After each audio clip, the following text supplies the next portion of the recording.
এবার একটু আন্তর্জাতিক বিষয় নিয়ে আমরা দর্শক আলোচনা করতে চাই, কারণ বিশ্বমোড়ল মার্কিন যুক্তরাষ্ট্র এর মধ্যে ভেনেজুয়েলার যে রাষ্ট্রপ্রধান তাকে এবং তার স্ত্রীকে গ্রেফতার করেছে। যদিও তারা বলছে যে সেখানে মাদক ব্যবসা, মাদক চোরাকারবারির প্রধান হোতা সেই জায়গায় ভেনেজুয়েলা, এবং তার দেশ থেকে মাদক গিয়ে হচ্ছে মার্কিন যুক্তরাষ্ট্রের মানুষজন মাদকাসক্ত হয়ে যাচ্ছে, এ ধরনের একটি যুক্তি আসলে দিয়েছে।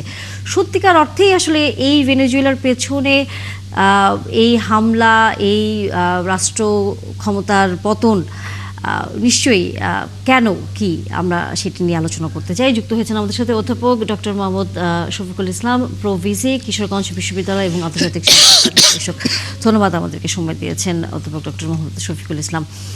আপনার দৃষ্টিতে কি মনে হচ্ছে যে ভেনেজুয়েলায় যে হামলা চালিয়েছে মার্কিন যুক্তরাষ্ট্র, এর পেছনে মূল কারণটা আসলে কি হতে পারে? ধন্যবাদ আপনাকে।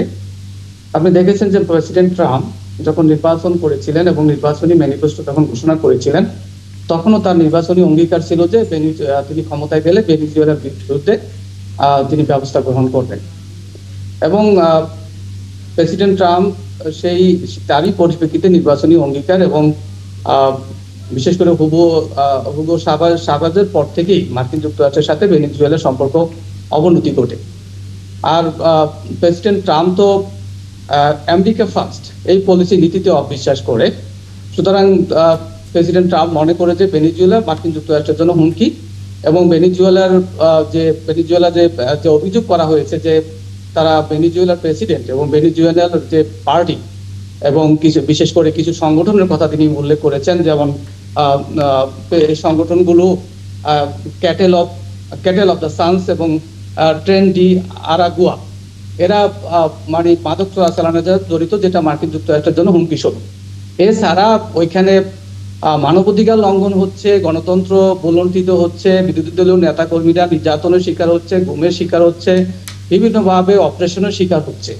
এইসব অভিযোগে মার্কিন যুক্তরাষ্ট্র যে উদ্যোগটা নিয়েছিলেন, এর আগে আপনি জানেন যে অ্যাটর্নি জেনারেল পাম ডি ঘোষণা করেছিলেন যে যদি নিকোলাস মাদুরোকে যদি কেউ গ্রেফতার করতে পারে এবং তাকে ধরিয়ে দিতে পারে, তাহলে $50 মিলিয়ন পুরস্কার দেওয়া হবে। এবং প্রেসিডেন্ট ট্রাম্প পরবর্তীতে সেটা বাড়িয়ে আরো $25 কথা বলেছেন, মোট 75 মিলিয়ন মার্কিন ডলারের কথা বলেছেন যে তাকে ধরিয়ে দিতে পারলে বা তাকে গ্রেফতার করতে পারলে এই পুরস্কার দেওয়া হবে। তো সুতরাং আমরা দেখছি যে এটা একটা পরিকল্পিত মানে অভিযান।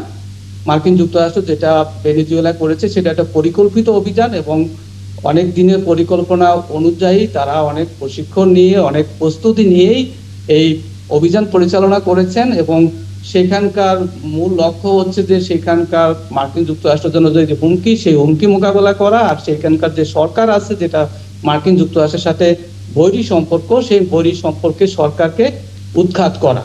এই দুইটা কারণ আমি মনে করি। আর এখানে ইন্টারন্যাশনাল ল এর একটা বক্তব্য থাকে, ইন্টারন্যাশনাল ল মার্কিন যুক্তরাষ্ট্র ভায়োলেট করছে কিনা। মার্কিন যুক্তরাষ্ট্র আমরা দেখছি যে ইউএন চার্টার আর্টিকেল 51 চ্যাপ্টার 7 এটাতে বলা আছে যে only lawful use of force আর সেলফ ডিফেন্স। এই চার্টারটা প্রণয়ন করেছে ইউএন সিকিউরিটি কাউন্সিল। এই চার্টার অনুযায়ী মার্কিন যুক্তরাষ্ট্র এটাকে লেজিটিমেট করার চেষ্টা করছে। মানে এই যে মার্কিন যুক্তরাষ্ট্র ভেনেজুয়েলার যে অভিযান পরিচালনা করলো সেটাকে লেজিটিমেট, সেটাকে বৈধ করার চেষ্টা করছে। অন্যদিকে আমরা দেখছি যে এর বিপরীত বিভিন্ন ইউএন চার্টার আছে। সেটা হচ্ছে যে ইউএন চার্টার আর্টিকেল 2 চ্যাপ্টার 4, এখানে বলা আছে যে core principle require state to refrain threat any use of force against the territorial integrity and political independence of any other state. মানে অন্য কোনো রাষ্ট্রের বিরুদ্ধে হুমকি হওয়া বা হুমকি দেওয়া বা পেশি শক্তির প্রয়োগ একটা অবৈধভাবে ভেনেজুয়েলার উপর পেশি শক্তির প্রয়োগ হচ্ছে। সেখানকার রাষ্ট্র ক্ষমতায় কারা থাকবে না থাকবে, রাষ্ট্র ক্ষমতা পরিবর্তন হবে কি হবে না, সেটা সেখানকার জনগণ নির্ধারণ করবে। সেটা তো দেশের অভ্যন্তরীণ বিষয়, এটা মার্কিন যুক্তরাষ্ট্র কোনোভাবেই এটাকে হস্তক্ষেপ করতে পারে না। আর দ্বিতীয়ত হচ্ছে যে মানে আরেকটা বিষয় আছে যে মার্কিন যুক্তরাষ্ট্রের পক্ষে যদি আমি বলি, সেটা হচ্ছে যে হিউম্যান রাইটস যখন ভায়োলেশন হয় সেই ক্ষেত্রে কিন্তু অন্য রাষ্ট্র সেই ব্যাপারে কথা বলতে পারে ইউএন চার্টার অনুযায়ী। কারণ human right violation, universal declaration of human rights, সেটা কিন্তু কোনো রাষ্ট্রের একক ব্যাপার না, সেটা কিন্তু একটা ইউনিভার্সাল ব্যাপার, মানে এবং ইন্টারন্যাশনাল অ্যাফেয়ার্স এবং মানে জাতিসংঘের একটা বিষয়। তো সেই বিষয়ে কিন্তু অন্য রাষ্ট্র কথা বলতে পারে, অন্য রাষ্ট্র সেই ক্ষেত্রে ইন্টারফেয়ার করতে পারে। তো সেই কিন্তু দৃষ্টিকোণ থেকে সেরকম কি আসলে অন্য কোনো কথা রাষ্ট্র বলতে পারে interfere- আর এইভাবে গিয়ে পাকড়াও করে হ্যাঁ। নিয়ে আসা একজন প্রেসিডেন্টকে, দুটা তো এক না। হ্যাঁ, আমি সেটাই বলছি যে এটা কোনোভাবেই জাস্টিফাইড করা যায় না। তবে ওই যে ওরা সেলফ ডিফেন্সের একটা চার্টার আছে, সেই চার্টার অনুযায়ী তারা একটা জাস্টিফাইড করছে, যেটা ইউক্রেনে রাশিয়া যেভাবে হামলা করেছিল সেটাও সেলফ ডিফেন্সের পরিপ্রেক্ষিতে করা যখন হয়েছে। প্রেসিডেন্ট ট্রাম্প আসেন তখন কিন্তু তিনি বলেছেন যে ইউক্রেন রাশিয়ার যুদ্ধ তিনি বন্ধ করবেন, সারা পৃথিবীতে যেসব দেশের ভেতর গাজা এবং একই সাথে আমরা জানি ইসরায়েলের যুদ্ধ তিনি বন্ধ করবেন, এরকম বড় বড় ঘোষণা দিয়েছেন। কিন্তু দিন শেষে দেখা গেছে তিনিই সব জায়গায় যুদ্ধ করবার উস্কানি দিয়েছেন এবং সহযোগিতাও করেছেন। এই যে এখন ভেনেজুয়েলার সাথে মার্কিন যুক্তরাষ্ট্রের যেই এখন দ্বন্দ্বটি তো এখন পুরোপুরি পরিষ্কার এবং তারা এক ধরনের ভেনেজুয়েলাকে দখলই নিয়ে নিয়েছে আমরা যদি এখন বলি, কারণ যেহেতু তার কথা মতো তার চিন্তা ভাবনা এখন ভেনেজুয়েলা চলবে। সেই জায়গায় আপনি আসলে সামনের দিনগুলোতে বিশ্বে কি দেখেন, যে আরও কি যুদ্ধ নতুন করে শুরু হতে যাচ্ছে? অ্যাকচুয়ালি আমেরিকা যেটা করলো, তারা যেভাবে যে ক্লোজ দিয়ে এটাকে জাস্টিফাই করতে চেষ্টা করুক, কোনোভাবে এটা জাস্টিফাইড হয় না। ধরুন বাংলাদেশে একটা দেশ থেকে ইয়াবা এসে দেশের তরুণ প্রজন্মকে ধ্বংস করে দিচ্ছে, আমরা কি ওই যুক্তি দেখিয়ে একটা দেশের রাষ্ট্র পরিচালককে এভাবে ধরে আনতে পারবো? আর একটা দেশ থেকে ফেন্সিডিল এসে আমার দেশের তরুণ প্রজন্ম নেশা করে ধ্বংস হয়ে যাচ্ছে, সেই অজুহাতে কি ওই দেশের রাষ্ট্র পরিচালককে আমরা চাইলেই ধরে আনতে পারবো? বা এটা সম্ভব? এটা যায়?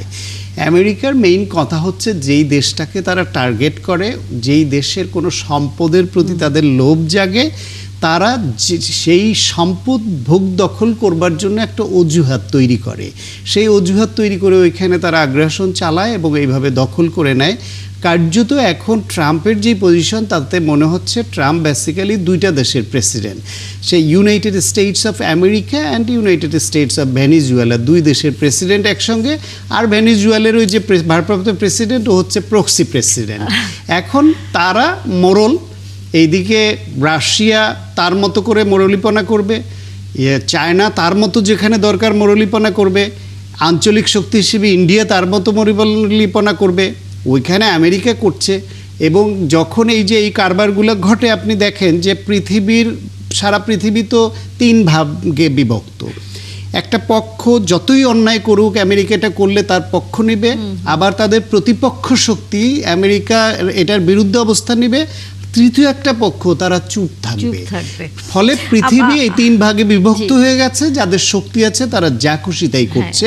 ভবিষ্যতে এটা আরো বাড়বে বলে ধারণা করি আমরা। সেই হিসেবে আসলে বিশ্বের সাধারণ মানুষের অনেকটা রাজনৈতিক নেতৃত্বের যেই সিদ্ধান্তের কারণে দুর্ভোগে পড়তে হয়, তাতেই আসলে পড়তে হতে পারে বলে সবাই মনে করেন। ধন্যবাদ আমাদের সাথে ডক্টর শান্ত যুক্ত হয়েছেন এবং একই সাথে ধন্যবাদ আমাদের সাথে অধ্যাপক ডক্টর মোহাম্মদ শফিকুল ইসলাম যুক্ত হয়েছেন।